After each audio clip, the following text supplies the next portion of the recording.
కార్తీక సోమవారం పౌర్ణమి సందర్భంగా తిరుపతి కపిల తీర్థం వద్ద భక్తుల రద్దీ ఎక్కువైంది. తుఫాన్ పరిస్థితుల్లో కూడా అధికారులు పగడ్బందీగా ఏర్పాట్లు చేశారు. భక్తుల సౌకర్యాలపై సిఐ రామ్ కిషోర్ స్పందించారు.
కార్తీక దీపం సందర్భంగా దర్శించుకోవడం జరిగింది.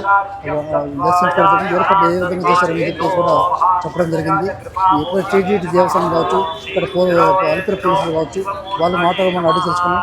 సి రామకిషోర్ సార్ తిరుపతి జిల్లా ఎస్పీ గారి ఆదేశాల మేరకు ఇక్కడ ఏర్పాటు చేశామని చెప్పేసి చెప్పడం జరిగింది. సో ఎటువంటి ఏర్పాటు చేశామని చెప్పేసి చెప్పడం జరిగింది. కెమెరామెన్ జయచంద్రకు రామాంజలు తిరుపతి. కార్తీక దీపోత్సవం సందర్భంగా ఈరోజు అలిపిరి పోలీసులు ఏ విధంగా కపిల్ తీర్థం ఏర్పాటు చేశారనేది మన సిఐ గారు ఉన్నారు. సారు మాటలను అడిగి తెలుసుకున్నాం. Thank you sir. ఈ సంవత్సరం కార్తీక మాసం సందర్భంగా ఈ 4 కార్తీక సోమవారాలు మరియు కార్తీక పౌర్ణమి రోజున తిరుపతిలో కపిల్ తీర్థంకి భక్తులు పెద్ద మొత్తంలో వచ్చే అవకాశం ఉంది. దానికి గాను తిరుపతి ఎస్పీ గారు శ్రీ సుబ్బరాయుడు సార్ ఆదేశాల మేరకు దగ్గర ఈ 1-2 సోమవారాలు దగ్గర ఒక 100 మంది పోలీసులతో మరియు 3 సోమవారము 4 సోమవారము మరియు కార్తీక పౌర్ణమి రోజు దగ్గర 200 మంది పోలీస్ సిబ్బందితో బందోబస్తు ఏర్పాట్లు చేయడం జరిగింది.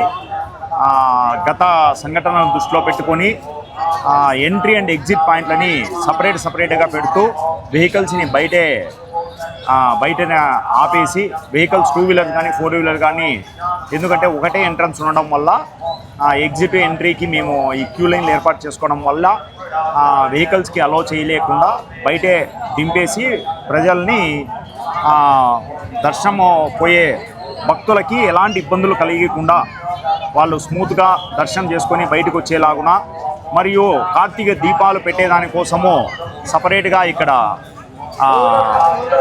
ఫారెస్ట్ ఏరియాకి సంబంధించి ఒక పార్కులో కూడా ఫారెస్ట్ డిపార్ట్మెంట్కి అడిగి ఏర్పాటు చేసే ప్రయత్నాలు కూడా జరుగుతూ ఉన్నాయి. కాబట్టి ప్రజలు ప్రశాంతంగా వచ్చి స్వామివారి దర్శనం చేసుకొని కార్తీక దీపాలు పెట్టుకొని వెళ్ళవచ్చు. ఇప్పుడు తుఫాను వస్తుంది సార్, తుఫాను వల్ల ఎటువంటి ఏర్పాటు చేస్తారు సార్? తుఫాను వల్ల ఎన్డీఆర్ఎస్ ఎస్డీఆర్ఎస్ సిబ్బందులంతా అప్రమత్తంగా ఉన్నాయి. మా డిస్ట్రిక్ట్ కలెక్టర్ గారు ఎస్పీ గారు అన్నీ వాటిని అప్రమత్తం చేసి దానికి టెంపరరీ షెల్టర్స్ కూడా ఏర్పాటు చేయడం జరిగింది. ఇక్కడ కూడా దానికి తగిన ఏర్పాట్లు చేసుకోవడం జరిగింది. ఓం నమ శివాయ. కార్తీక నెల ప్రారంభమైంది. ఈరోజు సోమవారం, మొదటి సోమవారం. భక్తులు తండోపతండులుగా కపిలేశ్వర స్వామిని దర్శించుకోవడానికి వచ్చేసారు. ఇక్కడ టీటీడీ వారు కూడా బ్రహ్మాండంగా ఏర్పాట్లు చేశారు. ఉదయాన్నే భక్తులకి పొంగలి ప్రసాదం కూడా బ్రహ్మాండంగా ఇవ్వడం జరిగింది. భక్తులు ఈరోజు సోమవారం రోజు కార్తీక సోమవారంగా వచ్చేసి భక్తి శ్రద్ధలతో పూజలు చేస్తున్నారు. ఈ నెలంతా చాలా పవిత్రమైన నెల. శివకేశవులు ఈ నెలకు ప్రీతిపాత్రమైన నెల. మన భక్తులందరూ ఈ కపిలేశ్వరుని దర్శించుకోవాలని కోరుతూ ఓం నమ శివాయ. మీరు చూసినట్లయితే ఈరోజు కార్తీక దీపోత్సవం సందర్భంగా ఈరోజు టీటీడీ దేవస్థానం వారు చాలా ఏర్పాట్లు బాగా చేశారని చెప్పేసి, అదేవిధంగా కాకుండా భక్తులు ఎటువంటి అంతరాయం లేకుండా చూడాలని చెప్పేసి వాళ్ళ సిబ్బంది కూడా టీటీడీ సిబ్బంది కూడా తెలపడం జరిగింది. టీటీడీ చైర్మన్ కావచ్చు, ఈఓ గారు కావచ్చు, చాలా ఏర్పాట్లు ఉదయాన్నే ఈరోజు ప్రత్యేక కార్తీక మాసం రావడంతో భక్తులు చాలా వేలాది మంది వస్తున్నారు దర్శించుకోవడానికి. సో చూసినట్లయితే కూడా భక్తులు కూడా చాలా ఆనందం వ్యక్తం చేస్తున్నారు. ఇలాంటి మరి ఏర్పాటు చేసినందుకు కూడా టీటీడీ వారికి కూడా మాకు ప్రత్యేక ధన్యవాదాలు అని చెప్పేసి వైకే టీవీ ఛానల్తో తెలపడం జరిగింది.